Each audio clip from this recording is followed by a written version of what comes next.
Bonjour, bienvenue au webinaire L'allaitement, un geste naturel qui s'apprend. Donc, je me présente, je m'appelle Marie-France Talbot. Je suis chiropraticienne de formation. Je suis aussi accompagnante à la naissance full spectrum, c'est-à-dire que je suis à l'aise d'accompagner les mamans qui accouchent dans le premier trimestre, dans le deuxième trimestre ou dans le troisième trimestre, qu'on s'attende à ce que le petit bébé vive pleinement sa vie ou qu'il y ait un pronostic de vie plus mitigé. Je suis aussi monitrice ou leader pour la Ligue La Leche ici à Iqaluit au Nunavut.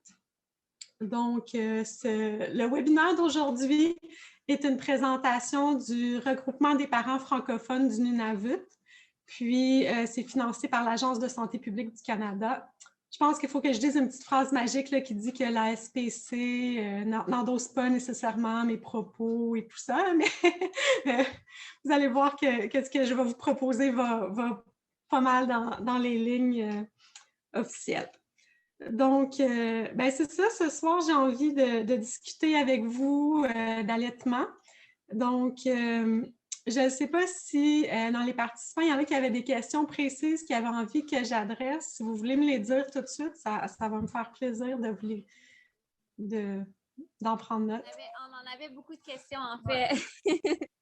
Moi, la mienne, elle a 11 mois, là, donc on s'en vient pas mal à la fin de l'allaitement. Puis, elle va commencer la garderie, puis je ne sais pas comment m'y prendre, en fait, pour comme diminuer ses boires ou arrêter ses boires, mais comme en douceur.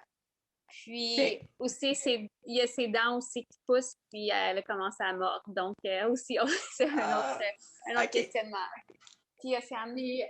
Moi, mes questionnements, c'est je l'endors encore en l'allaitant. Puis là, je me demandais juste comment. J'aime quand même encore ça, qu'elle s'endorme quand je l'allaite, mais je sais qu'il faut quand même que je commence à diminuer puis jusqu'à s'endorme autrement que par l'allaitement. En moment donné, là. Donc, j'ai des questions par rapport à ça. Est-ce qu'on peut... Mais excellent, on peut partir avec ça. Dans le fond, peut-être juste vous dire là, que la vidéo d'aujourd'hui est enregistrée, mais c'est ça. Je vais répondre à vos questions un petit peu plus vers la fin. Je vais vraiment commencer par le début de l'allaitement, puis la mise en place, puis après ça, on va aller plus sur un fil du temps. Donc, si on parle un petit peu de façon générale d'allaitement, dans notre société, maintenant, l'allaitement, c'est quelque chose qui revient un peu à la mode, mais qui, pendant plusieurs années, le biberon était un peu la façon de faire, là, si je pense à mes grands-mères, puis même à ma mère, puis tout ça. Puis, des fois, il y a des femmes de notre génération qui se retrouvent, dans le fond, à ne pas vraiment avoir vu d'autres femmes allaiter. Donc, c'est intéressant, dans le fond, de savoir puis d'être entourée de femmes qui allaitent puis tout ça. Donc, si on retourne un petit peu en arrière, dans le fond, l'homme est un mammifère. On est programmé, dans le fond, de la même façon que l'homme de Cro-Magnon, tu sais, qui traînait son bébé toujours avec lui parce que s'il le déposait, mais ça pouvait être signe de danger, puis tout ça. Les petits êtres humains, ils naissent vraiment vulnérables et avec un grand besoin de soins et de proximité. Au fil du temps, l'être humain s'est sédentarisé, il est arrivé l'agriculture, il est arrivé les religions aussi qui ont fait que les gens n'avaient pas nécessairement accès à de la contraception, il y avait beaucoup d'enfants, des fois les enfants n'étaient pas toujours désirés, donc il y a eu beaucoup le phénomène des nourrices, beaucoup d'enfants abandonnés dans les orphelinats, puis tout ça. Puis ce que ça a fait, c'est que ça a comme mis le biberon de l'avant parce que c'était une façon de s'occuper des petits orphelins. Puis c'était aussi une façon, des fois, pour les mamans qui travaillaient, de complémenter. Mais dans le fond, ce qu'il faut se rappeler, c'est que les petits bébés, là, on a les mêmes petits bébés que l'homme de Cro-Magnon. Fait qu'on a les mêmes petits bébés qui ont besoin beaucoup de proximité de leur maman, du lait maternel. C'est les mêmes besoins physiologiques, dans le fond, que les enfants ont. Ce qui est très important de comprendre, puis si vous retenez juste une chose de ce que je vais dire de toute la, de toute la conférence, c'est que l'allaitement, c'est un apprentissage, ça s'apprend. Ça prend en général 3 à 6 semaines, mais des fois, ça peut même aller jusqu'à 8 semaines pour vraiment être confortable, que le lien, et l'enfant ait bien appris à allaiter et la mère ait bien appris à allaiter. Ce que je veux dire par là, c'est que quand on a un deuxième enfant, un troisième enfant, un quatrième, un cinquième, un sixième, à chaque fois, il faut réapprendre le geste. C'est un apprentissage parce que le bébé change, parce que nous, on change, parce que... Alors, c'est vraiment un apprentissage. Je veux vraiment mettre l'emphase là-dessus pour que les mamans, les nouvelles mamans, se déculpabilisent, là, que si 2 jours après que le bébé soit né, là, ce ne soit pas fantastique comme elle s'était imaginée. Là, il faut se donner le temps, c'est vraiment important. Donc, pour mettre en route l'allaitement, ce qui est important de savoir, c'est que quand le bébé est né, il y a une fenêtre là, dans l'heure ou les 2 premières heures après sa naissance où le bébé il est très, très réceptif à l'allaitement. C'est une période d'éveil calme. Le bébé, il vient de naître, il observe qu'est-ce qui se passe autour de lui, il est disponible, il va chercher le sein, il va chercher, il peut même essayer là, avec ses petits bras puis son petit bassin d'avancer vers le sein. Les femmes, nos mamelons, nos glandes de Montgomery vont émettre une odeur qui est la même que le liquide amniotique. Ce qui fait que le bébé, il est vraiment attiré par les seins. Puis, dans le fond, il va chercher, tous ses réflexes sont vraiment en place pour venir faciliter. Donc, c'est quoi ces réflexes-là? Il y a ce qu'on appelle les points cardinaux. Donc, si on vient toucher la bouche du bébé en haut, sur les côtés ou sur le bas, il va suivre le mouvement. Donc, si avec le mamelon, je viens toucher le haut de la bouche, bien, le petit bébé il va relever la tête. Puis ça, c'est pratique à savoir parce que si on veut que le petit bébé change un petit peu la position de sa tête, bien, on vient juste le toucher un petit peu avec le doigt ou le mamelon, puis ça va l'aider à bien se positionner. Le bébé aussi, il y a un réflexe de fouissement. Donc, c'est vraiment quand on le voit, je vais vous le limiter, là, mais c'est quand il cherche le sein en bougeant un petit peu la tête. C'est ce qu'on appelle le réflexe de fouissement, puis ça l'aide le bébé, dans le fond, à trouver le sein. Il y a les réflexes de succion puis de déglutition. Donc, quand on met le sein dans la bouche ou quand on met même le doigt dans la bouche, le bébé il va venir téter de façon automatique, ce qui est tout à fait normal. Le bébé, il va avoir envie de mettre ses petites mains proches de sa bouche ou venir cogner un petit peu sur le sein avec ses poings. C'est tout à fait normal, ça aussi. Le petit réflexe de cogner avec le poing sur le sein, ce que ça fait, c'est que ça l'aide à faire sortir plus de lait du sein, puis même un lait souvent qui est plus riche. Il y a des bébés là, qui vont attraper ce petit cue-là très rapidement puis qui vont venir cogner beaucoup sur les seins. Il y en a d'autres qui le font un peu moins, c'est tout à fait normal aussi, mais le réflexe, il est là. Donc, évidemment, dans la première heure, quand le bébé est réveillé, il est attentif, on essaie de le nourrir. Dans le fond, dans les premiers jours, ce qu'on veut, c'est nourrir le bébé à l'éveil, qu'on dit. Donc, on n'attend pas qu'il soit en pleurs, qu'il soit complètement désorganisé. On l'allaite quand il est réveillé, quand il est de bonne humeur. Tu sais, si on le voit qu'il commence à se licher les lèvres ou à chercher ou à vouloir mettre le poing à sa bouche, ça, c'est des signes là, que déjà, il faut se dépêcher un petit peu pour le mettre au sein à ce moment-là. Parce que c'est vraiment là qu'il est le plus apte, puis c'est comme un bon moment pour lui de le faire. Ce qui va arriver aussi quand on met un petit bébé naissant en peau à peau collé sur la maman, c'est que ça va aider à augmenter l'hormone qu'on appelle l'ocytocine de la maman. L'ocytocine, à quoi ça sert, cette belle hormone-là?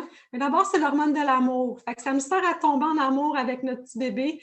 Des fois, quand le bébé est né, des fois, on est un peu sous le choc, là, puis on ne sent pas nécessairement cette vague d'amour-là arriver. Des fois, dans les premiers instants, elle va être là, elle va être très présente.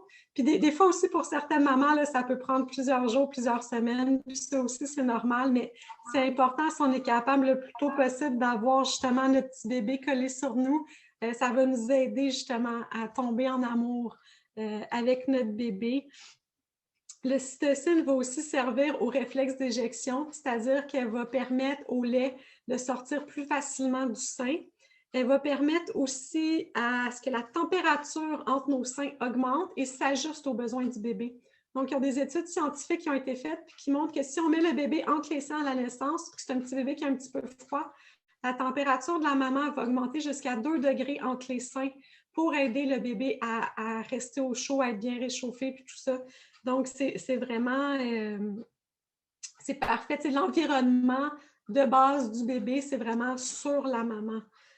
Souvent, on dit que les êtres humains, ils naissent un petit peu... j'aime pas ça utiliser le terme prématuré, mais tu sais, ils naissent tôt pour être capables de passer dans le bassin. Fait que ce que ça fait, c'est qu'ils ont besoin de beaucoup de soins, beaucoup d'attention. Parfois, même, on parle du 4e trimestre. Le 4e trimestre, c'est vraiment toute la période après l'accouchement où est-ce que le bébé il va être collé, proche de nous. Donc, c'est vraiment important de profiter de ces bons moments-là au début. Puis dans le fond, quand notre petit bébé vient de naître, dans le premier 2 heures où est-ce qu'il est plus réveillé, plus attentif pour le sein, mais c'est important justement de profiter de cette fenêtre-là. Puis il y a plein de choses qui peuvent attendre, tu sais. Le bébé, là, il n'a pas besoin d'un bain en la naissance. Ça peut attendre plus tard, plusieurs heures, même plusieurs jours plus tard. Le bébé, il peut attendre d'être pesé. Tu sais, son poids, là, il ne changera pas tant que ça, même si ça l'attend après l'accouchement, les mesures, longueur, la vitamine. Tu sais, toutes les petites interventions médicales, là, on peut vraiment attendre que le bébé soit, tu sais, qu'il a été allaité, qu'il soit bien, que tout le monde se sente bien avant de passer à ça. Donc, bonjour aux gens qui viennent de se joindre à nous. Oui, ils viennent juste d'arriver. C'est parfait, c'est excellent. J'ai fait un petit topo là, du premier. Oui. On t'écoute quand même. C'est important, oui, il n'y a pas de problème de mettre le bébé au sein le plus rapidement possible. Puis, dans le fond, c'est ça. Dans les 24 premières heures, ce qu'on veut, c'est mettre le bébé au sein au moins 6 fois. Ce que ça va permettre, c'est que ça va permettre au bébé d'avoir le colostrum. Le colostrum, qu'est-ce que c'est? C'est le premier lait. Le colostrum, là, il vient juste en petite quantité. Là. Si vous essayez d'en exprimer, d'en extraire de vos seins, vous allez voir, il n'y en a pas beaucoup, mais c'est comme de l'or. C'est jaune, c'est doré, c'est super précieux. C'est riche en vitamines, en enzymes, en anticorps. C'est aussi laxatif. Donc, ça permet au bébé de faire son premier petit caca, dans le fond, le méconium, là, qui est la première selle noire très, très collante. Donc, ça va aider à évacuer ça. Donc, dans le fond, le premier 24 heures, là, le bébé, la maman, on se repose, on apprend à se connaître, on apprend à téter. C'est normal qu'il y ait une petite période où le bébé dorme beaucoup, là, même s'il fait 4, 5, 6 heures, 7 heures au début, c'est correct, on le laisse se reposer. Si on est inquiet ou on pense qu'il devrait se réveiller, ce qu'on peut faire, c'est mettre juste un petit peu de lait sur notre doigt ou dans une petite cuillère, puis juste faire un petit rouge à lèvres de lait sur la bouche du bébé. Ça va l'aider tranquillement à se réveiller puis à se préparer à l'allaitement. Parce que dans le fond, on veut vraiment allaiter le petit bébé toutes les fois qu'il est réveillé, toutes les fois qu'il est de bonne humeur, qu'il a de l'air disponible pour allaiter. Il y a des petites chartes qui existent, là, puis là, malheureusement, je ne l'ai pas avec moi, là, mais ça montre la grosseur de l'estomac. Puis la première journée, là, c'est gros comme un petit pois chiche, puis la deuxième journée, ça grossit un petit peu, puis la manée, ça devient gros comme une petite cerise, puis tout ça, mais tu sais, c'est vraiment tout petit. Là. Si ton estomac est gros comme un petit pois chiche, tu n'as pas besoin d'une quantité énorme de lait dans les premiers jours, puis c'est parfait parce que le colostrum il est là en petite quantité. Donc, tranquillement, ça va augmenter. Ce qui est important, tu sais, quand on fait le pot à peau, puis tout ça au début, mais tu sais, ça va aider le placenta à se détacher, ça va aider le bébé à mieux dormir, ça l'aide comme à vraiment avoir un équilibre sensoriel au niveau du bébé. Ce qu'on appelle la montée laiteuse, c'est quand le colostrum se transforme tranquillement en lait plus mature, donc en lait plus blanc qui est fait pour un petit bébé un petit peu plus vieux. La montée laiteuse arrive généralement au jour 3, 4 ou 5. Puis ce qui fait que la montée laiteuse arrive, c'est le fait que le bébé tète. C'est vraiment, le corps il est bien fait. Une fois que tu accouches, il ne prend pas pour acquis nécessairement que le petit bébé il est là et il est vivant. Le petit bébé, là, il a vraiment besoin de stimuler beaucoup les seins, de téter beaucoup pour que le corps reçoive le message qu'il faut faire le lait puis qu'il faut l'envoyer dans les seins. Fait que ce que ça fait, c'est que souvent, là, la deuxième puis la troisième nuit, là, on peut appeler ça un petit peu des nuits de carnaval, où c'est un peu le bordel. Je m'excuse de vous annoncer ça comme ça, mais on ne dort pas beaucoup souvent la deuxième puis la troisième nuit parce que le bébé, il demande beaucoup d'attention. C'est là qu'il va demander à téter, là, puis tu l'allaites, tu as l'impression qu'il a vidé un premier sein, tu passes au deuxième sein, il boit encore tout. Puis là, des fois, il faut que tu retournes à un troisième sein, ou des fois, il se réveille super rapidement entre les boires. C'est tout à fait normal. On allaite sans montre, sans horaire, on allaite vraiment à la demande. De façon générale, les petits bébés vont boire un minimum de 8 fois en 24 heures. Souvent, c'est un 8 à 12, puis des fois même plus. C'est tout à fait normal. Le bébé va mouiller un 5 à 6 couches. Fait que ça aussi, c'est une indication. Des fois, les mamans se disent « Ah, mais y en a-tu du lait là, qui sort? » Ben, tu sais, si j'ai l'allaité et qu'il y a des couches qui mouillent des couches, ben, c'est un bon signe, dans le fond. C'est le signe que le bébé, il prend bien le lait puis que ça se passe bien. Donc, si on y va peut-être de façon un petit peu plus technique, si on regarde, je vais vous montrer avec mon sein de démonstration ici, le bébé, quand il allaite, ce qu'on veut là, vraiment, c'est qu'il rouvre grand la bouche parce qu'il faut que le bout du mamelon aille au fond du palais. Puis là, si vous allez dans votre bouche, faites le test. Dans le fond, le palais, la première partie du palais, c'est le palais dur. Puis la deuxième partie, c'est le palais, ce qu'on appelle le palais mou. Alors, on veut que le mamelon se rende jusqu'au palais mou. Allez-y maintenant, là, je vais le faire moi aussi avec votre langue, puis allez toucher jusqu'au bout de votre palais pour vous rendre jusqu'au palais mou. Vous allez voir que c'est quand même assez loin derrière. Donc, il faut vraiment que le bébé ouvre grand la bouche et que le bout du mamelon soit bien au fond pour que ce soit confortable et que ça fasse pas mal. Parce qu'on va se le dire, l'allaitement, il faut pas que ça fasse mal. Si ça fait mal, c'est que la position n'est pas bonne puis qu'il faut recommencer la prise. Donc, c'est vraiment important. Donc, le bébé, il a la bouche grande ouverte.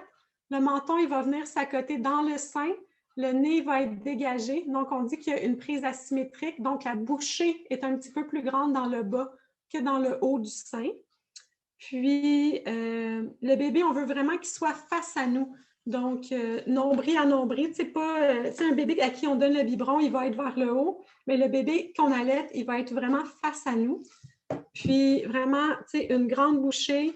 Le bébé, excusez, je vais utiliser l'expression anglaise, mais on ne dit pas nipple feeding, on dit breastfeeding. Le bébé, il prend le sein, il ne prend pas le mamelon. Donc, ça donne souvent, je trouve, une bonne image, ça l'aide à nous guider.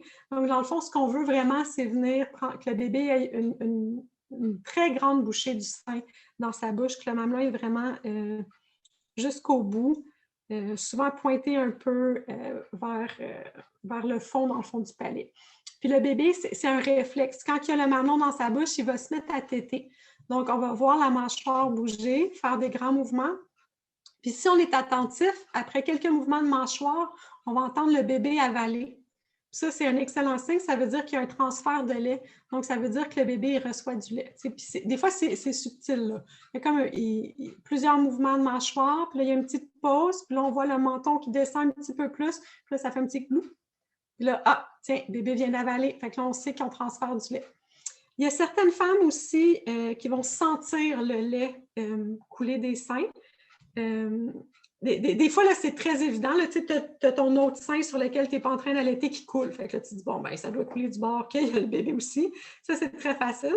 Mais des fois c'est vraiment plus subtil que ça. Là. Des fois, c'est comme juste un petit picotement ou une petite chaleur ou une petite tension qui va nous indiquer, dans le fond, que le lait il est en train d'être transféré, de sortir.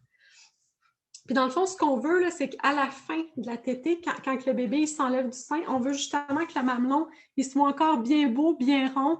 On ne veut pas de petits mamelons, comme un rouge à lèvres là, en biseau. Ça veut dire que le mamelon n'était pas assez au fond de la bouche, puis probablement que c'était très inconfortable. Quand on allaite, des fois, là, les premiers 5-6 mouvements, quand le bébé il prend le sein, des fois, il y a un petit, une petite sensation un peu bizarre, un peu inconfortable, mais si ça devrait passer. Si après 5-6 mouvements de bouche, là, le feeling de « Ah non, ça fait mal » est encore là, ça veut dire que la prise n'est pas bonne. Puis ce qu'on fait dans le fond, c'est qu'on enlève tout simplement le bébé du sein. La façon de faire, c'est de venir briser la succion. Donc, on introduit le doigt dans la bouche de bébé, comme sur le côté de la joue, puis on vient juste tirer un petit peu, puis ça va venir faire un relâchement dans le fond de la succion, puis donc on va pouvoir enlever le sein, puis on recommence. Donc, on peut venir stimuler un petit peu les réflexes, puis là, quand le bébé a la bouche grande ouverte, on met bébé au sein. Puis, des fois, là, les petits bébés, comme je le disais au début, c'est vraiment un apprentissage. Fait que des fois, ça prend 1 fois, 2 fois, 3 fois, 4 fois à le mettre au sein avant que vraiment qu'on soit confortable. Donc, voilà. Si j'y vais, ça, c'est la position bébé par rapport au sein. Si j'y vais avec des positions un petit peu plus globales, et là, je vais vous montrer avec ma belle poupée Gucci. Donc, il y a vraiment différentes positions pour allaiter. Donc, souvent, une des premières qu'on va utiliser, c'est celle-là qu'on appelle la Madone inversée.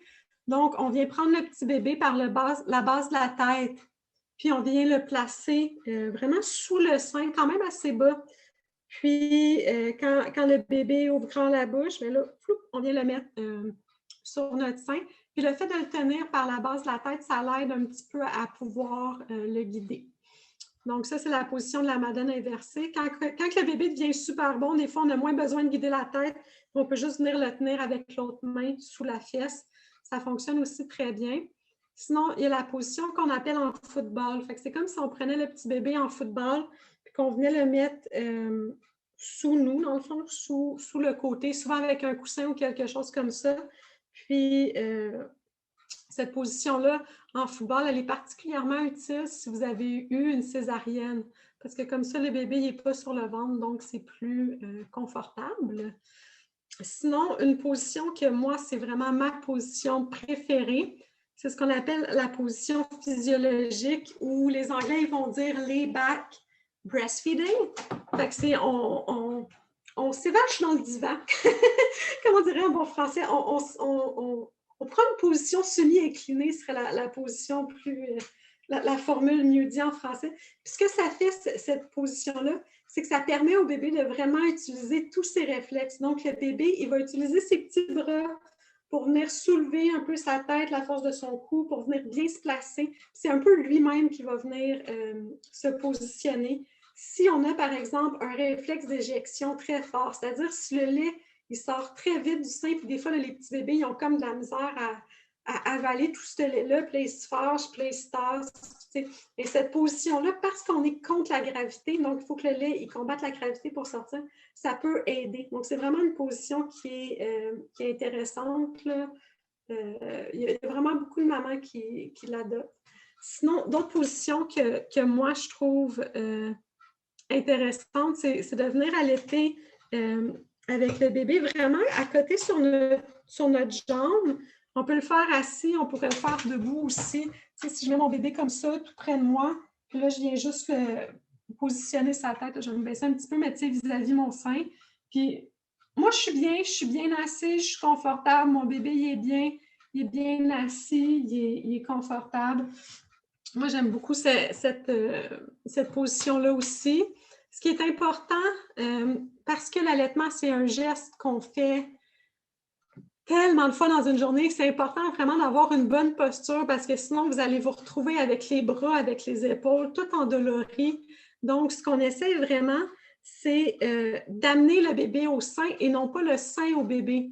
C'est-à-dire qu'on veut vraiment que c'est le bébé qui s'approche de nous. Donc, nous, on peut garder une bonne position, les épaules relâchées. Si on a besoin de petits coussins pour se sentir à l'aise, pour soutenir le coude, on ne se gêne pas, on y va.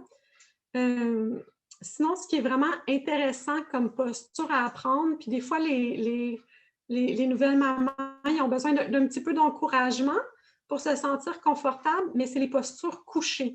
Je vous suggère fortement d'apprendre à allaiter couché parce que vous pouvez vous reposer en même temps que vous allaitez.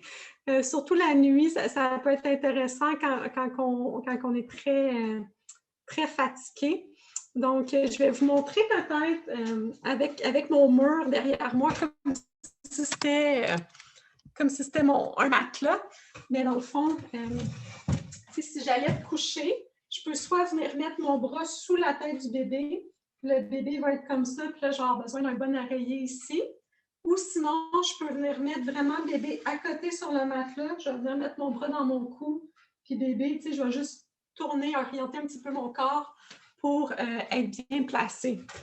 Mais sérieusement, là, je vous suggère vraiment d'apprendre à allaiter couché. Demandez à vos amis s'ils savent le faire, vous allez voir, ça sauve des vies. Là. Ça nous permet vraiment de se reposer. Donc, oh là là, je parle beaucoup, hein, je vous transmets vraiment beaucoup d'informations rapidement. Si jamais vous avez des questions, interrompez-moi, ça va vraiment me faire plaisir. Donc, si on continue, souvent à la journée 3, entre la journée 3 et la journée 5, il y a la montée laiteuse qui arrive. Donc, qu'est-ce que c'est la montée laiteuse? C'est quand justement le lait, le colostrum devient un lait mature. Puis, ce que ça fait, là, dans le fond, c'est que les seins deviennent durs, gonflés. La première fois que j'ai vu une femme en montée laiteuse là, avec les gros seins, ça m'a vraiment fait penser aux seins faites de façon chirurgicale. Tu sais, les femmes qui ont des augmentations mammaires. Moi, je trouve qu'une femme qui a une montée laiteuse, ça ressemble vraiment à ça, à une femme qui a une augmentation mammaire. C'est-à-dire que le sein, il est gros, il est gonflé. Puis, qu'est-ce qu'on fait quand on a une montée laiteuse? Bien, d'abord, souvent, on est fatigué, nos hormones tombent, on est entre le jour 3 et le jour 5. C'est comme les journées où on pleure pour rien. Tu échappes de quoi à terre, tiens, les larmes coulent, tu te dis « Oh mon Dieu, je pleure pour rien ». Non, c'est pas pour rien, c'est parce que tu es fatigué, tu as tes hormones qui sont changeantes, puis tout ça. Donc, ce qu'on veut faire pendant la montée laiteuse, c'est diminuer l'engorgement au maximum. Donc, on laisse bébé allaiter, téter aussi souvent qu'il en a besoin, aussi souvent qu'il le demande. Ça va vraiment permettre de vider les seins, de dégager. Donc, ça fait vraiment beaucoup de bien. Si jamais, là, on se rend compte que le sein est très dur puis que le bébé a de la misère là, à venir chercher le mamelon assez loin parce que le sein est trop engorgé, on peut extraire du lait, faire sortir du lait pour juste ramollir un petit peu le mamelon, puis ensuite, ça va permettre au bébé de mieux boire. On peut venir masser les seins aussi. On peut venir vraiment masser aussi le dos, les omoplates, le cou, tout ça, ça va aider. On peut mettre la chaleur sur le sein avant d'allaiter. Puis, entre les périodes d'allaitement, on veut mettre quelque chose de froid. Ça peut être aussi simple qu'un sac de petits pois. Ou sinon, ce qui fonctionne bien, c'est un gros chou qu'on garde au frigo. Puis, on met des feuilles de chou tout le tour du sein, tout le tour. On essaie d'éviter le mamelon, là, mais vraiment, on se met ça dans le soutien-gorge. C'est vraiment très chic quand la visite arrive, mais ça fait énormément de bien. Puis vous allez voir, ça ne prend pas de temps que les feuilles de chou ils sortent de votre soutien-gorge comme s'ils avaient été cuites, steamées. Là, là, quand les feuilles de chou viennent cuites, ben là, on en remet d'autres. Et il y a d'abord, le froid fait du bien pour diminuer l'inflammation. Puis il y a une molécule dans le chou qui aide aussi à diminuer l'inflammation. Donc, tout ça, c'est des petits trucs pour aider à gérer la montée laiteuse, mais vraiment, la meilleure façon, c'est juste d'allaiter. C'est vraiment ce qui fait que ça passe le mieux. Parfois, on a besoin justement, comme je vous le disais, d'extraire un petit peu de lait ou d'exprimer du lait. C'est toutes sortes de mots là, utilisés pour dire, dans le fond, faire sortir du lait du sein. Donc, comment qu'on fait ça? On se lave bien les mains. On met nos doigts à la base du mamelon. On vient squeezer un petit peu le mamelon en reculant et puis on avance. Mais tout ça sans jamais... on ne veut pas que les doigts glissent sur le mamelon, c'est pas ça. C'est vraiment, on vient appuyer fermement, on recule un petit peu, on avance. Puis vous allez voir, après quelques mouvements, le lait commence à couler. Alors, on fait une petite section, puis après ça, on tasse les doigts, puis on fait la section suivante. Puis après ça, on tasse, puis on fait vraiment, c'est vraiment important de faire tout le tour du sein pour bien drainer partout, mais pas juste une section. Puis sais, le lait, vous pouvez justement le faire tomber dans un bol, mais ça peut être aussi, tu sais, tu es dans la douche, puis là, tu sens que tu as les seins un peu trop pleins, puis tu t'en vides un petit peu. Ça peut être ça aussi. Il y en a qui prennent un tire-lait aussi des fois s'ils ont accès à ça, puis ils sont à l'aise. C'est toutes des bonnes façons de faire. Ce qui est important de comprendre au niveau de l'allaitement, c'est vraiment que l'allaitement, il fonctionne selon la loi de l'offre et la demande. Donc, plus le bébé demande de lait, plus le corps va en produire. Puis, ce qui fait que c'est très important vraiment d'allaiter le bébé à l'éveil et à la demande, particulièrement pendant les 4 à 6 premières semaines, parce que c'est à ce moment-là que le corps va comme établir c'est où le niveau de lait que j'ai besoin de faire pour cet enfant-là. Donc, si on introduit des biberons, des préparations commerciales ou d'autres choses à ce moment-là, bien, ce que ça fait, c'est que le bébé il boit moins, donc le corps il va produire un petit peu moins que ce que l'enfant pourrait avoir de besoin. Donc, on essaye vraiment, là, idéalement, dans les 4 à 6 premières semaines, que ce soit exclusivement le lait de la maman donné au sein, idéalement, pour vraiment permettre au corps de bien calibrer, dans le fond, le besoin en lait de l'enfant. Les bébés, ils ont des poussées de croissance assez régulièrement. Puis des fois, c'est dans ces moments-là qu'on doute un petit peu de « Ah, j'ai-tu assez de lait? J'ai-tu… » Mais d'abord, si votre bébé, quand vous le voyez, qui avale du lait et qui fait des couches mouillées, bien déjà là, c'est une bonne indication. Les poussées de croissance arrivent généralement au jour 3, au jour entre 7 à 10, à 3 semaines, à 3 mois et à 4 mois.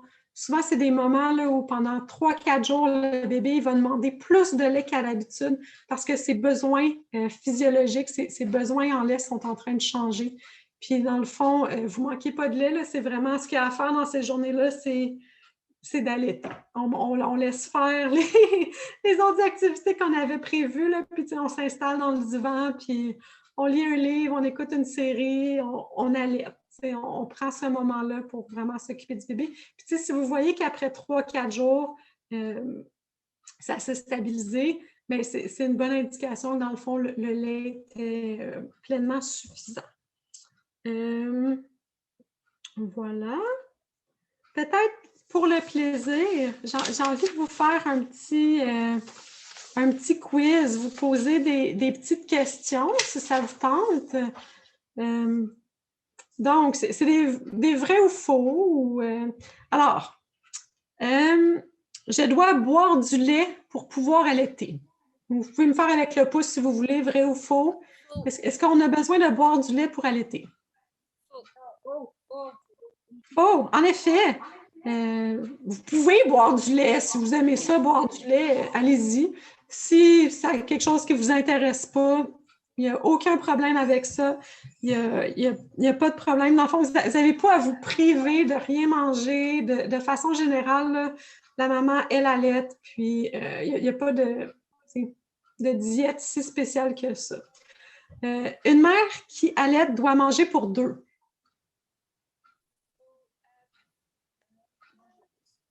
Est-ce qu'on mange pour 2 quand on allaite? Non. Vous avez de l'air moins convaincu, hein? ma réponse à moi aussi. On a beaucoup plus pour 2, mais on a vraiment plus de faim, puis en fait, moi, c'est beaucoup plus sucré aussi. Ouais. Oui, tout à fait. C'est vraiment plus sucré, là, j'avais… Ouais. Faut qu'on mange. Tout à fait, mais on a faim. Officiellement, on ne mange pas pour 2. Moi, je pense qu'on mange pour 2, mais en considérant que la deuxième personne, elle est tout petite. Alors, je ne mange pas vraiment pour 2 adultes, mais je mange pour un adulte, puis un bébé, puis un autre. C'est tout à fait normal d'avoir plus faim, puis de manger plus. Puis, il y a plein de mères justement, qui prennent ça en considération. Puis, le métabolisme des femmes qui allaitent est fait pour que même si je mange plus qu'à l'habitude, je vais quand même tranquillement perdre mon poids que j'ai pris pendant la grossesse. Puis, je vais… ce qui est vraiment important, c'est juste d'avoir une alimentation saine, variée, avec des bons aliments. C'est la clé, dans le fond, pour notre alimentation à nous quand on allaite. OK. La quantité de lait que j'ai réussi à exprimer, c'est-à-dire à faire sortir de mes seins, soit manuellement ou avec un tire-lait, ne donne pas la vraie mesure de la quantité de lait que je produis réellement. Est-ce que vous avez une idée? Oui, c'est-à-dire que si, admettons là, que je pompe 2 onces de lait, ça veut-tu dire que si j'avais mis mon bébé au sein, il aurait bu juste 2 onces? Non. Le bébé, il mange mieux que la pompe. Tout à fait, exactement. Donc, le bébé, il est vraiment meilleur que les mains ou que la pompe pour faire sortir le lait du sein. Donc, il ne faut pas s'inquiéter. Il y a des femmes qui arrivent justement à exprimer ou à pomper beaucoup de lait, puis il y en a d'autres presque pas. Ce n'est pas du tout indicatif de est-ce que mon bébé mange assez ou reçoit assez de lait. Ce qui est vraiment indicatif, c'est est-ce qu'il remplit des couches, est-ce qu'il a de l'air heureux, est-ce qu'il est content. C'est des bien meilleurs indicateurs. Là, c'est plus une question pour les papas, mais je suis sûre que vous avez une opinion là-dessus. Ma conjointe veut allaiter son bébé, je n'aurai rien à faire.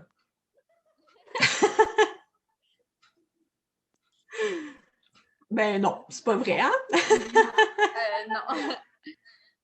Ça, c'est comme un rêve d'homme, mais il y a vraiment tout plein de choses qui restent à faire.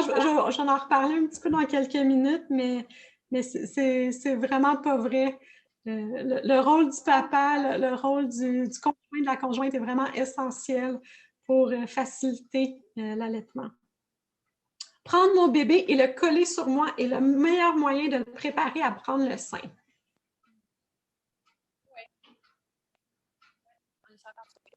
Tout à fait. Donc, quand je prends mon bébé, le nouveau-né, tu sais, le fait qu'il est sur moi, il est chaud, ça sent bon, le bruit de mon cœur, tu sais, il se sent bien. Puis c'est des repères, dans le fond, qui l'aident à se préparer à prendre le sein. Donc, tu sais, puis des fois, si on a besoin là, que bébé boive là, parce que ça fait longtemps qu'il dort ou que peu importe qu'on est dû, mais on peut justement le prendre sur nous, lui parler des fois, mettre même juste une petite goutte sur le bord de ses lèvres. C'est toutes des petites choses qui vont l'aider à se préparer à prendre le sein. Puis on essaie vraiment d'allaiter le bébé quand il est réveillé, quand il est disponible, même quand il nous donne des petits signes de faim. Tu sais, les petits signes de faim, c'est quoi? C'est j'ai l'air de chercher, c'est je lèche mes lèvres, c'est je mets mon petit poing à ma bouche. On veut vraiment allaiter là, pas quand il est rendu tout désorganisé, puis qu'il pleure, puis qu'il crie, parce que là, on est comme rendu trop loin, puis c'est pas facile de l'allaiter. Rendu là, il faut comme le consoler, puis après ça, le mettre au sein. Fait que ça complexifie vraiment la tâche. Je dois m'attendre à ce que mon bébé tète toutes les 4 heures. Selon vous, vrai ou faux? Comment? Je dois m'attendre à ce que bébé tète toutes les 4 heures. À quelle heure? Ça dépend de l'âge. Normalement, ça fait 2 heures ou 3 heures. Oui, mais dans le fond, c'est ça. La réponse à ça, c'est faux. Il n'y a pas de... Tu sais, le bébé, là, souvent, on a dans notre tête un truc un peu très... tu sais, le bébé il va boire à 8 heures, à midi, à 4 heures. C'est les horaires, dans le fond, qui datent de l'époque où les femmes devaient aller retourner travailler très tôt et c'était le moment de leur pause. Donc, le 8 heures, midi, 4 heures, c'était le moment de la pause pour allaiter. Mais ce n'est pas le fonctionnement naturel d'un bébé. Tu sais, un petit bébé, là, il va boire facilement jusqu'à 12 heures par jour. Souvent, les bébés, ils boivent plus. Ils vont faire ce qu'on appelle des tétés groupés. Donc, ils vont boire beaucoup en fin de soirée, en soirée. C'est comme le remplissage, là, puis on espère qu'après ça, ils vont dormir un petit peu plus longtemps pendant la nuit. Donc, vraiment, les bébés... idéalement, là, on ne regarde pas notre montre, on les allaite aussi longtemps qu'ils ont besoin à chaque boire, puis aussi souvent qu'ils le demandent. Souvent, ce qui va arriver, c'est que sans nécessairement qu'il y ait un horaire, on va observer un rythme. Donc, on va se rendre compte que bien souvent, un bébé, là, il se réveille vers telle heure, puis là, je l'allaite, puis après ça, on fait telle chose, puis là, oups, il redemande le sein, il dort un petit peu, puis là, après ça, tu sais, puis on remarque comme un rythme dans notre journée qui se ressemble assez, mais c'est pas un vrai horaire. Là, l'autre, on en a déjà parlé un petit peu, mais je vais voir si vous m'écoutez. Le meilleur moment pour allaiter bébé est quand il pleure. Vrai ou faux?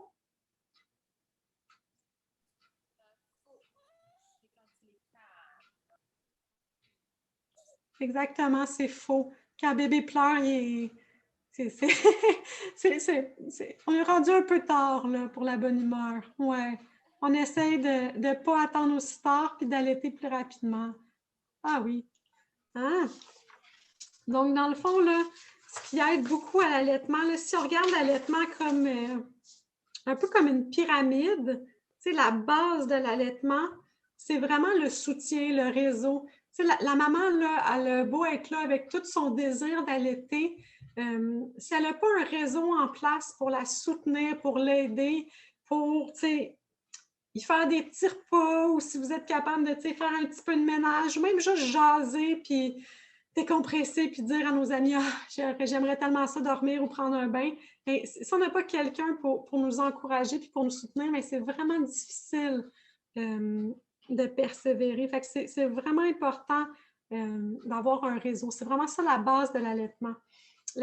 Si je rapetisse un petit peu ma pyramide, le bloc suivant, c'est vraiment la proximité. Tu sais, si je vais allaiter, bien, j'ai besoin que mon bébé soit proche de moi.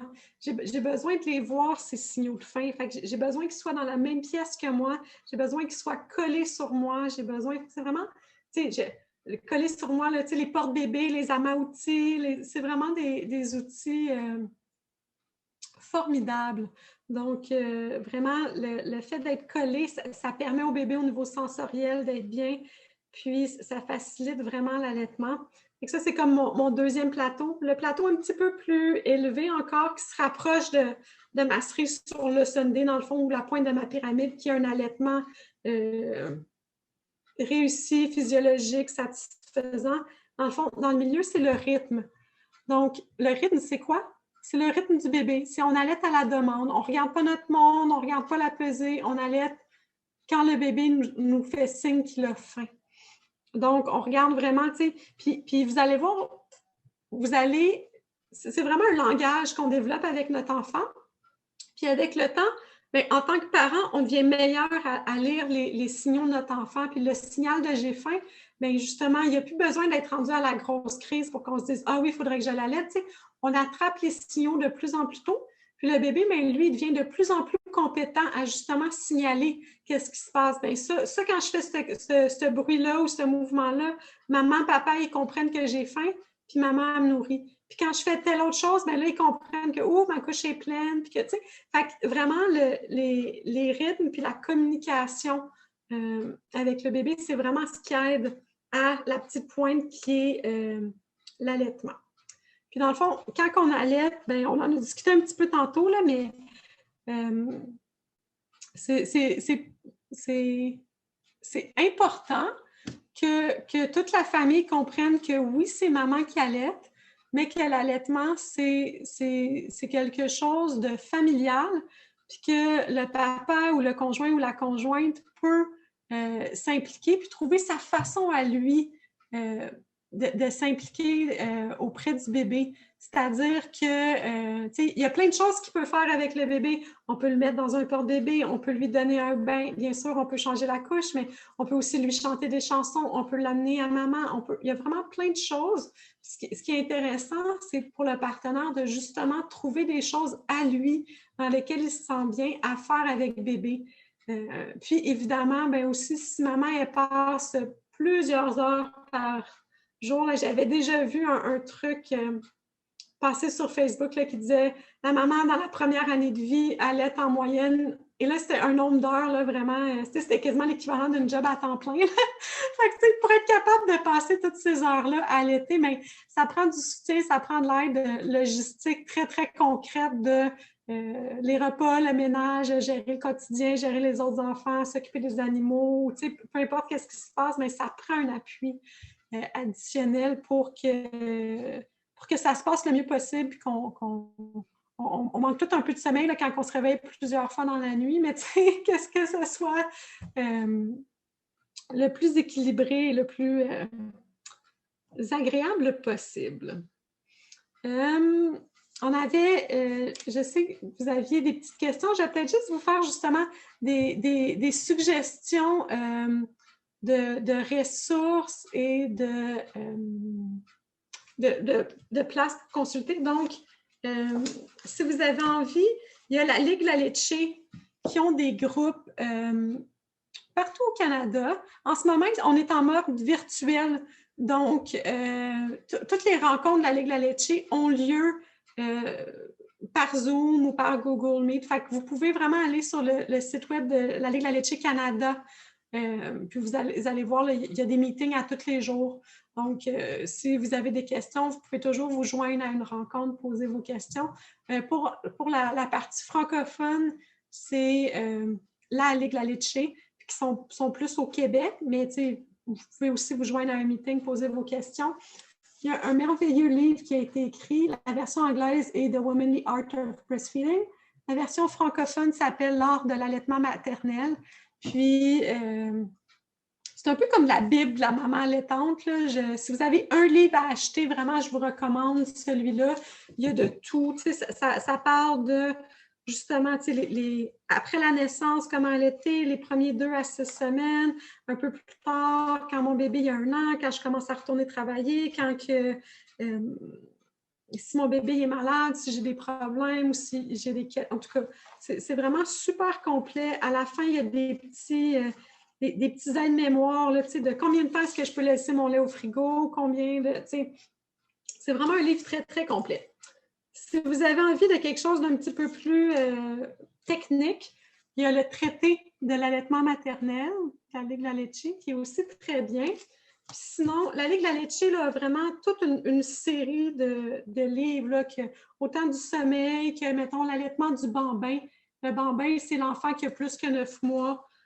Sinon, il y a l'allaitement en tandem. Donc, quand j'allaite mon nouveau-né et mon enfant un peu plus vieux, c'est vraiment très complet comme collection. Sinon, dans les livres que j'aime beaucoup, il y a Jack Newman, qui est une sommité en termes d'allaitement. C'est un médecin à Toronto. C'est vraiment intéressant, ces livres. Sinon, il y a Dr. Sears aussi, qui a plein de livres, dont The Baby Book, que moi, j'ai personnellement beaucoup aimé. C'est une grosse brique, il y a de tout, ça couvre tous les sujets.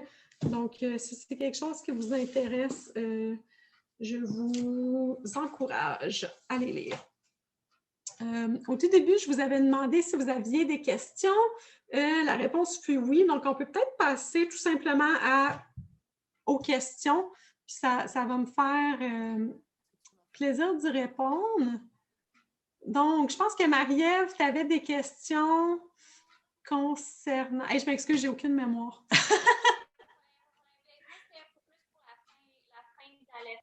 Comme un peu en douceur. Là, il me reste 1 mois avant de recommencer à travailler à temps plein puis la garderie. Donc, je ne sais pas comment m'y prendre. Je ne sais pas si je vais pomper puis lui donner mon lait maternel encore après 12 mois. Je ne suis pas certaine, dans le fond. Bien, c'est bien correct puis c'est bien normal de ne pas être certain. L'allaitement, c'est vraiment une relation qui se construit dans le temps. Puis les bébés, ils changent tellement vite que, des fois, là, j'ai des mamans qui stressent 3 mois d'avance avant de retourner travailler. Puis je suis comme, mais tu n'as pas le même bébé. Même que toi, dans 1 mois, ton enfant, il va avoir changé. Toi, tu vas avoir changé. Fait que des fois, on essaie de s'imaginer des scénarios. Puis c'est pas toujours évident. Il y a vraiment plusieurs façons de faire. Il y a des mamans qui vont pomper leur lait, qui vont l'offrir au bébé. Il y a des mamans qui sont capables, sur leur heure de dîner, d'aller allaiter le bébé. Puis, souvent, ça tombe en même temps que la sieste. Fait que, quand le bébé finit de s'allaiter, ben là, il s'endort. Puis là, il tombe en même temps que la sieste que les autres amis. Il y a d'autres bébés qui voient maman en plein milieu de la journée puis qu'elle ne repart pas avec. Ça ne marche pas. C'est pas une bonne idée. Fait que, des fois, il faut comme l'essayer puis voir, OK, mais qu'est-ce qui marche pour nous? Puis, se donner du temps, se donner quelques jours pour voir. Tes seins aussi vont s'habituer, c'est-à-dire que si tu es habitué d'allaiter plusieurs fois dans la journée, mais là, c'est sûr que souvent, le lundi matin, tu vas avoir les seins un peu plus engorgés quand tu vas aller chercher ton bébé. Puis, il y a bien des bébés que des fois, tu arrives à la garderie ou chez la gardienne, puis faut que tu t'assoies dans le divan, il faut que tu l'allaites là, parce que c'est important pour lui ou elle. Puis après ça, tu peux rentrer chez vous. Puis souvent, tu vas voir que, tu sais, rendu au mardi, ben c'est pas super, les seins, puis le mercredi, ça va. Puis, tu sais, puis là, la fin de semaine, souvent, le bébé, il va boire comme un open bar de « wouhou, j'en profite, maman est là, elle est disponible. » Puis si maman n'est pas là et n'est pas disponible, ben soit, tu sais, à 1 an, l'enfant, il peut utiliser ton lait à toi, mais il peut aussi s'en passer puis manger d'autres choses. Puis c'est tout à fait correct aussi, tu sais, pour toi de te pomper du lait ou d'exprimer ton lait, c'est trop de travail. C'est correct aussi, puis ça n'empêche pas de continuer l'allaitement quand tu es avec ton bébé. Tu sais, ton corps à toi, ton bébé, c'est super adaptable, tu sais, puis c'est juste de trouver la formule un peu qui fonctionne pour tout le monde. J'aimerais ça dire une formule magique, là, mais tu sais, il n'y en a pas. Chaque bébé, chaque maman est différent. Chaque service de garde aussi. OK, ben non, c'est un bon point. Je savais pas que je pouvais comme juste l'allaiter, mettons, le soir, puis mon corps allait s'adapter, puis dans le fond, OK. Fait que dans le fond, je vais juste y aller avec le flow pour voir comment ça se passe quand on commence. Tu sais, souvent, mettons, une maman qui ne retournerait pas travailler puis qui resterait à la maison, mais tu sais, il y a un moment donné dans l'allaitement où, ben justement, elle va allaiter son bébé juste 2, 3, 4 fois dans la journée, puis tu sais, tranquillement, ça va diminuer. Puis c'est normal aussi, puis ton corps, il s'habitue, puis il va s'adapter, tu sais. Tu n'es pas obligé de sevrer complètement ton bébé parce que tu vas travailler. Puis même souvent, de poursuivre l'allaitement, ça permet au bébé de faire une transition un peu plus en douceur. C'est-à-dire que, tu sais, oui, je suis séparée de maman, mais j'ai encore maman. Ce qui peut arriver, ce qui arrive souvent, c'est que les bébés, ils vont récupérer le temps perdu la nuit. Fait que ça se peut que la nuit, ils demandent à être un peu plus auprès de toi ou d'allaiter un peu. Peut-être qu'il ne le fera pas, mais tu sais, si ça l'arrivait, tu sais, ça serait comme normal, tu sais, comme ça, sache-le. Fait que, tu sais, faut que tu modules tes attentes aussi par rapport à ça, tu sais. Mais ça se fait, puis il s'adapte, puis il y a plein de mamans qui le font, là. OK, bien, c'est excellent. Merci. J'avais une question. Il y avait une autre. Oui? Vas-y, Caroline a une question. En fait, moi, je ne compte pas allaiter. Je suis un peu pour moi aussi, mais je voulais donner le cholestérol, mais je me demandais comment on peut faire pour éviter, mais comme pour diminuer la montée laiteuse. C'est une bonne question, ça. Dans le fond, l'allaitement, ça fonctionne vraiment selon l'offre et la demande. Fait que plus ton bébé prendrait le sein, bien, plus tu produis du lait. Fait que si tu n'offres pas le sein, bien, ton corps, il va comprendre, tu sais, que comme s'il n'y avait pas de bébé. Tu sais, je sais que tu vas avoir ton bébé, là, mais c'est un peu le message que ton corps reçoit. Puis dans le fond, ce que tu veux faire, c'est qu'il y a des bonnes chances là, que tes seins soient quand même engorgés, puis tout ça, tu sais, qui gonfle. Fait que tu veux quand même exprimer le lait, sortir le lait, mais juste pour être confortable.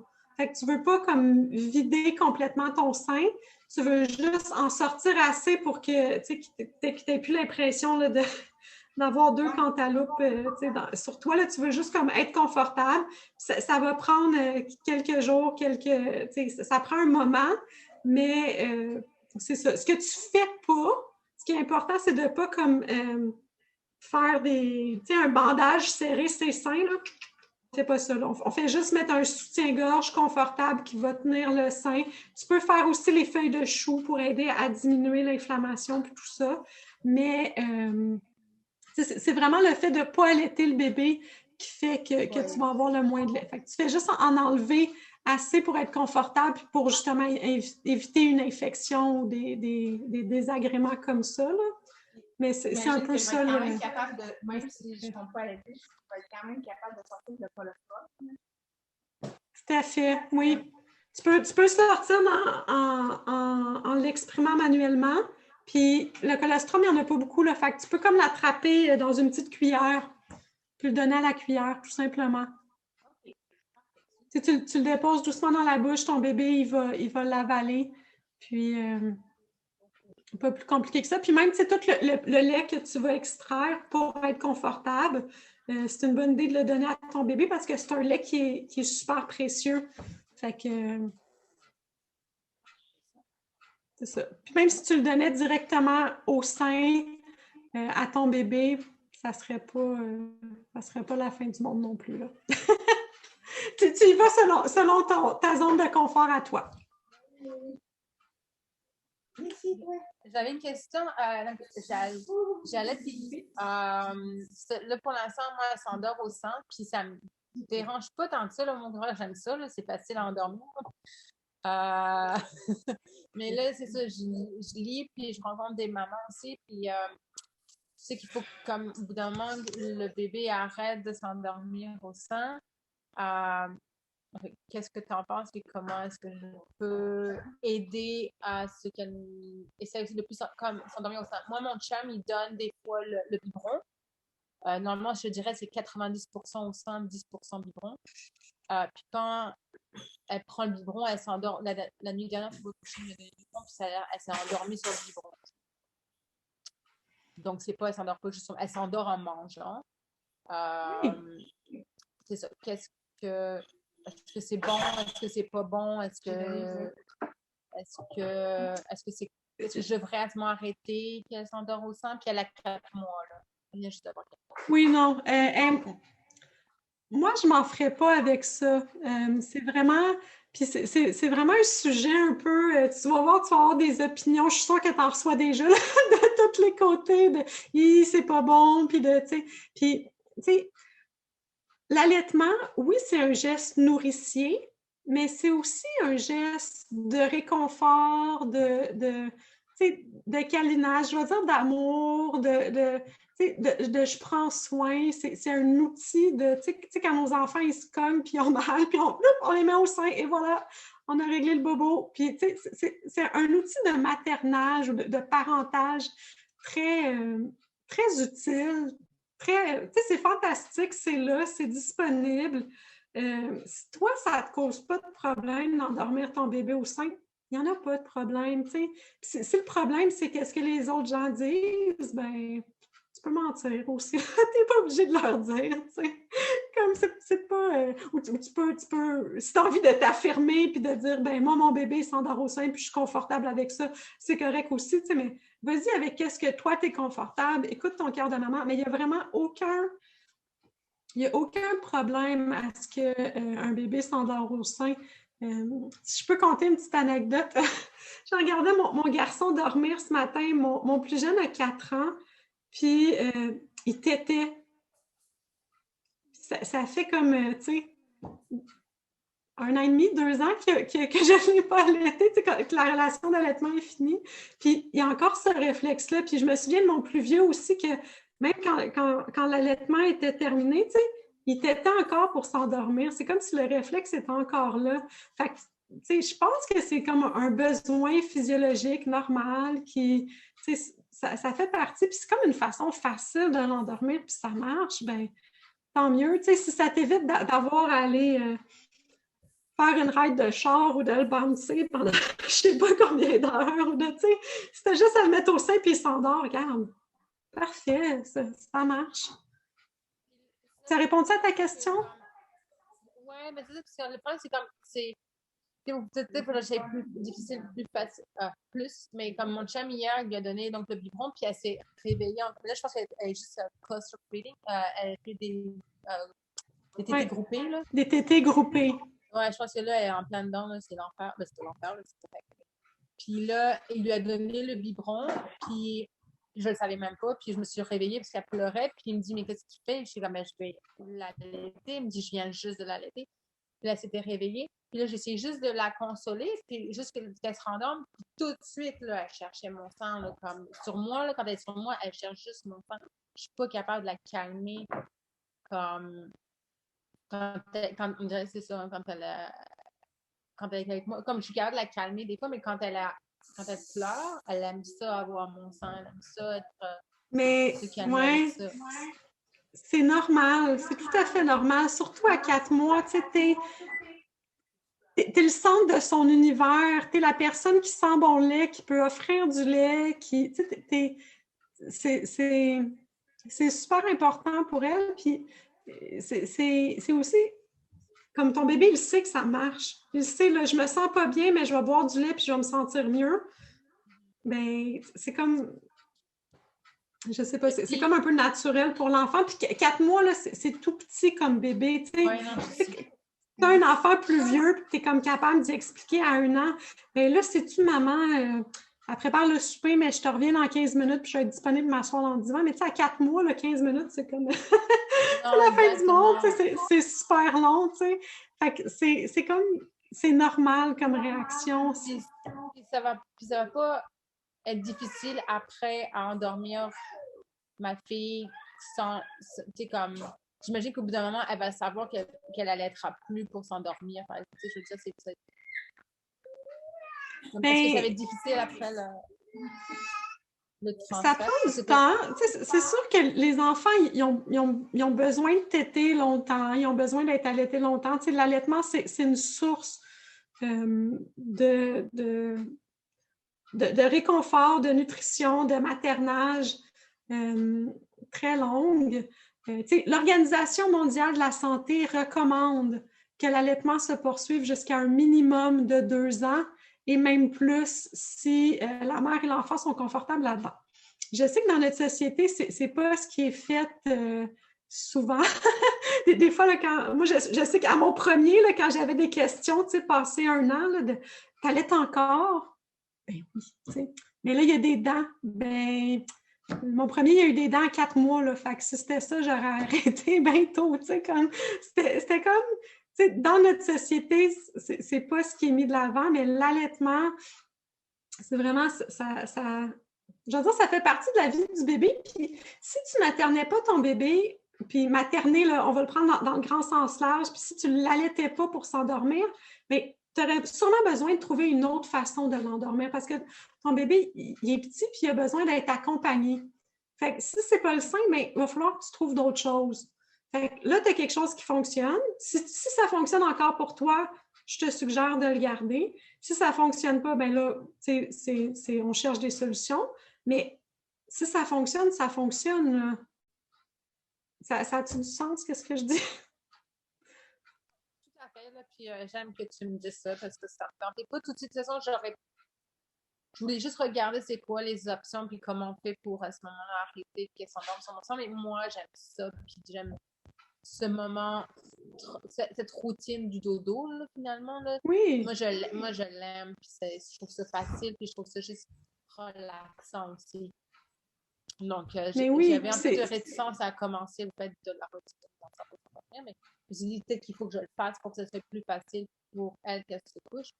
Mais pour plus tard, dans les prochains mois. Mais c'est un peu changer 4,30 sous pour 1 pièce. Si tu fais pas ça, il va falloir que tu fasses d'autres choses. Puis là, tu as une recette gagnante. Fait c'est en plus, tu aimes ça. Puis tu sais, quand tu allaites, les études ont montré, là, puis Dieu sait qu'on en passe du temps à allaiter la nuit, mais les études ont montré qu'une maman qui allaite la nuit a un meilleur sommeil au total, puis a dormi plus de temps, même si elle a allaité quand même plusieurs fois dans sa nuit, que la maman qui a donné le biberon. Parce que le lait il est prêt, il est là, puis tu as toutes tes hormones qui font que quand tu allaites, tu te réendors beaucoup plus rapidement, puis tu récupères beaucoup mieux.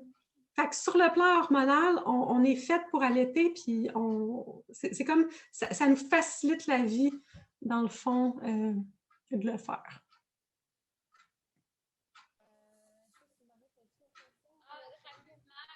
Pour les morsures, dans le fond, ben, tu sais, quand ils font les dents, des fois, ils mordent, elle commence à mordre au moins 1 fois par jour, mais comme, souvent, c'est quand je la regarde pas, puis je fais autre chose, je regarde ailleurs, puis là, elle veut mon attention.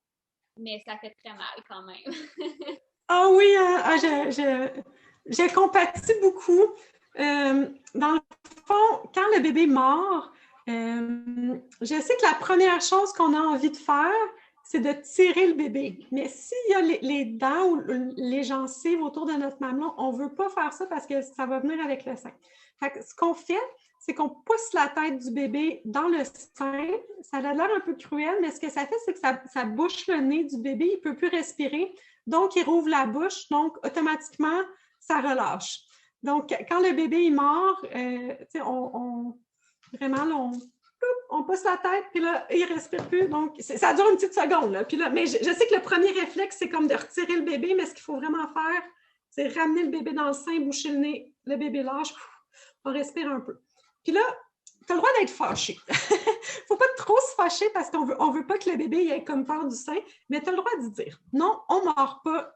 Ça fait bobo à maman. Puis, tu prends ta voix, puis tes sourcils un peu fâchés, puis ta voix de maman un petit peu fâchée, puis tu peux déposer ton bébé, puis dire moi, j'ai besoin d'une minute là, pour me calmer.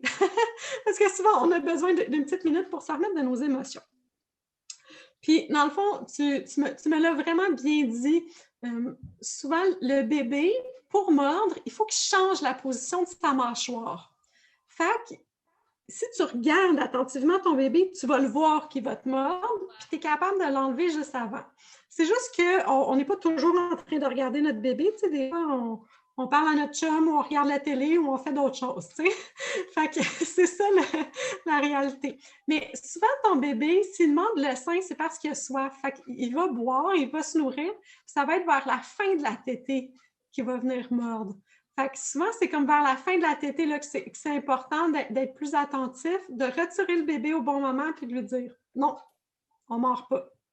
Puis c'est tout. Puis souvent, là, ça se replace graduellement. Puis, ils sont intelligents. Là, s'ils comprennent qu'à chaque fois que je mords maman, elle me regarde avec des gros yeux fâchés, là, puis qu'elle me dépose, puis que elle s'en va respirer un peu, là, ben, ils comprennent. Elle détache, elle tire, puis elle frotte ses dents en bas, puis elle tire en même temps. Ça fait tellement mal.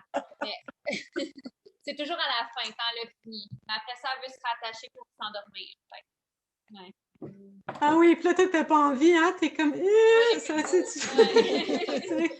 ça. Mais c'est correct, puis tu aurais le droit de prendre une pause aussi, tu sais, avant de la remettre au sein. Ben là, tu m'as mordu, là, je me prends 5 minutes de break, puis on s'en reparle après, tu sais.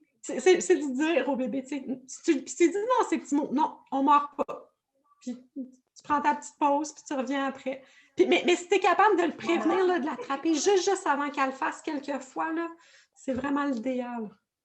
Pour qu'elle fasse le lien. Là. OK, quand je fais ça, maman n'est pas contente, je ne le referai plus.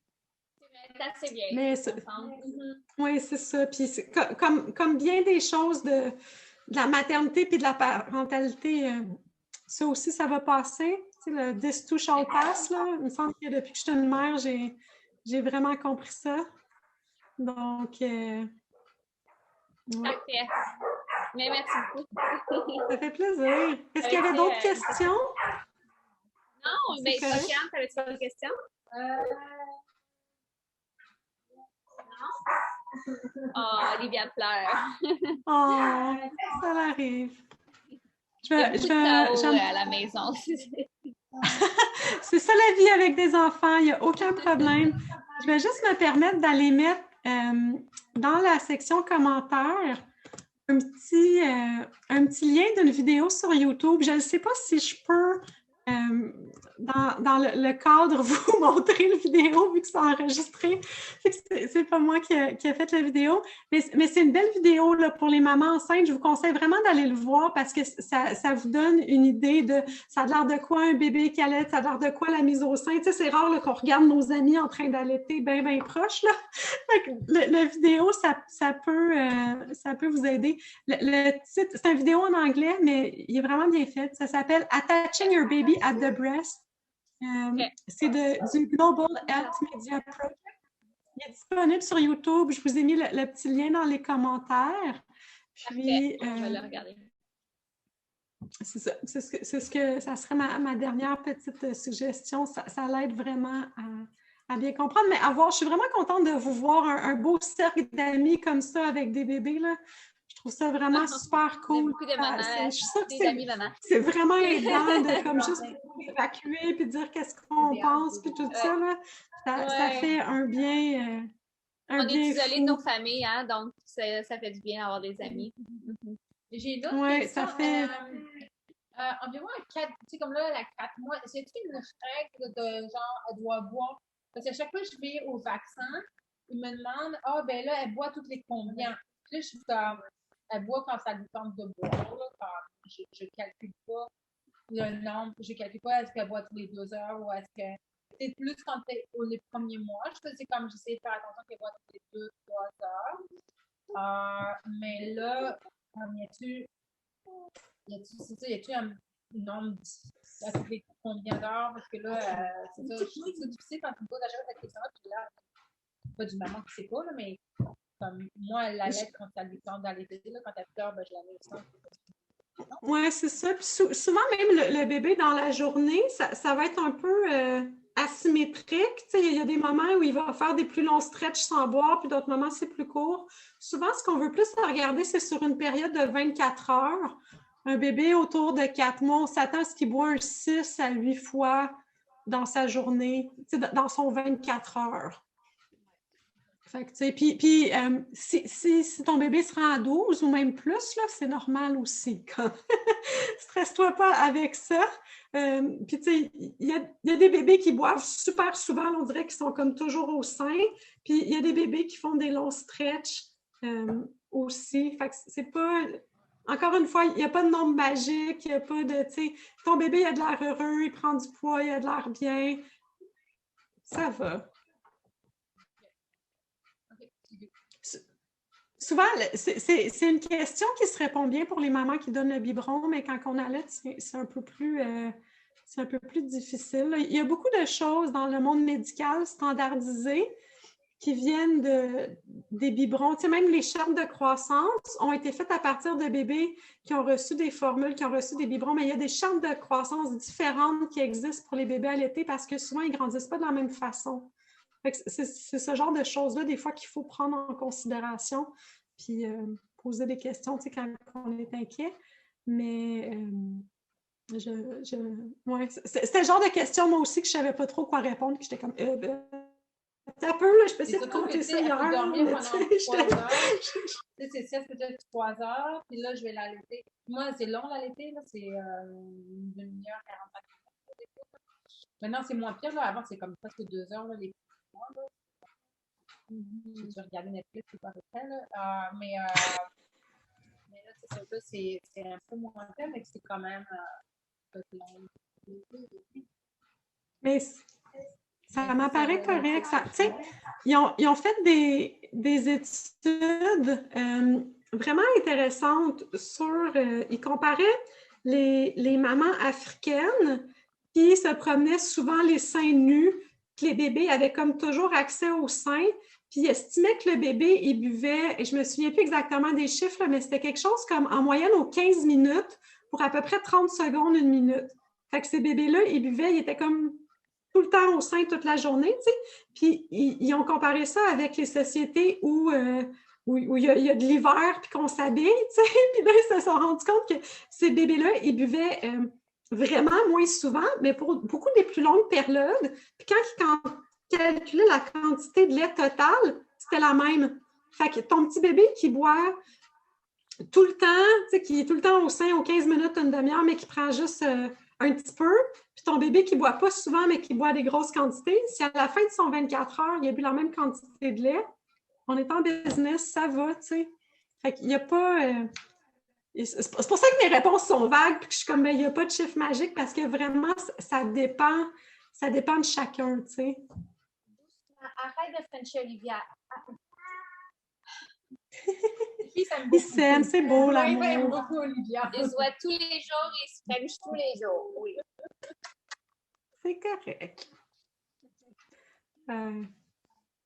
OK, c'est correct. Eh bien, je vous remercie de votre attention. Merci. Puis, ben, je vous souhaite une bonne soirée. Si jamais vous avez des questions, je vous encourage vraiment à trouver votre groupe La Ligue de la Leche le plus proche de chez vous ou vous joindre à n'importe quel autre. Ces temps-ci, en temps de COVID, ça, je sais que mon groupe à moi, on le fait une fois par mois, puis on a des gens de partout qui se sont dit « Ah, j'avais besoin de parler, tiens, vous êtes le premier qui était proche, qui était ouvert, on y va comme ça. » Ça fait très bien le travail aussi. Donc voilà, merci beaucoup de votre écoute. Bonne soirée.